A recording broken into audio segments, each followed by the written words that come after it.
Hey church, my name is Michaela Kwiatek. I work with our Spanish venue here at the Vista campus, and I am so excited to be bringing you the Daily Dose this morning.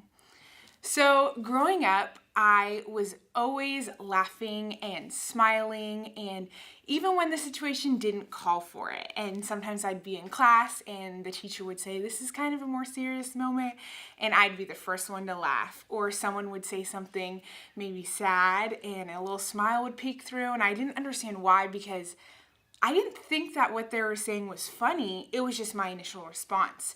So as I got older, I asked my sister, hey, why do I respond like this? And she's like, Michaela, I think God has just blessed you with an overwhelming amount of joy, and you just got to figure out how to work with it and what to do.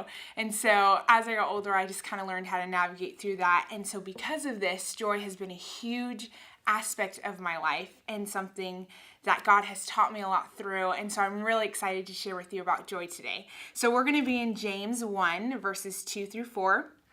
And it says, "Consider it pure joy, my brothers and sisters, whenever you face trials of many kinds, because you know that the testing of your faith produces perseverance. Let perseverance finish its work so that you may be mature and complete, not lacking anything." I love how James drives home the point here that being joyful through these trials is something that produces perseverance and maturity in your faith. And he's not saying to shy away from them. He's saying to lean into them because it's going to produce those characteristics in your faith. And I think sometimes we feel like we have to be happy all the time in these situations, but I think there's a distinct difference between happiness and joyfulness. Happiness is temporary, and it is dependent on your circumstance. It's dependent on a feeling. Whereas joyfulness is dependent on Christ and what he did for you, and it's choosing that. It's not dependent on a feeling.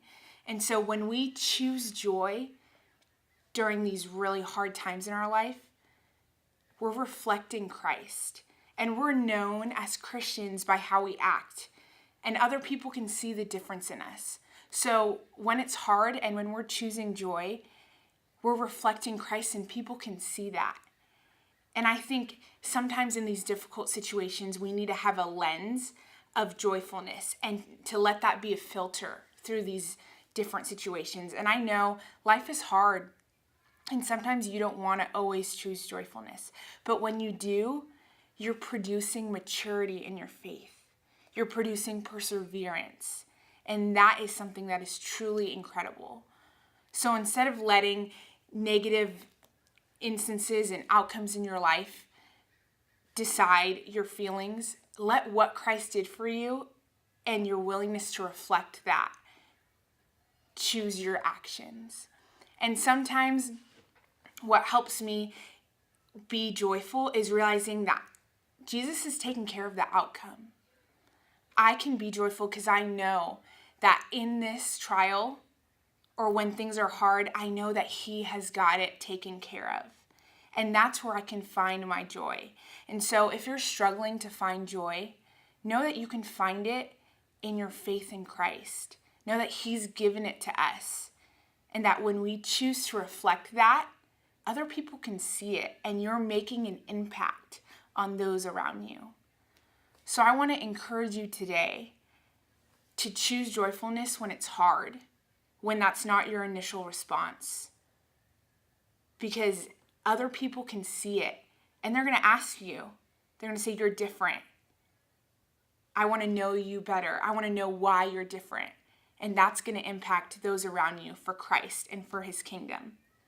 So let's be joyful together today, church, even when it's hard. And when we choose that, we're impacting others for God's kingdom. Have a great day, and we'll see you next time.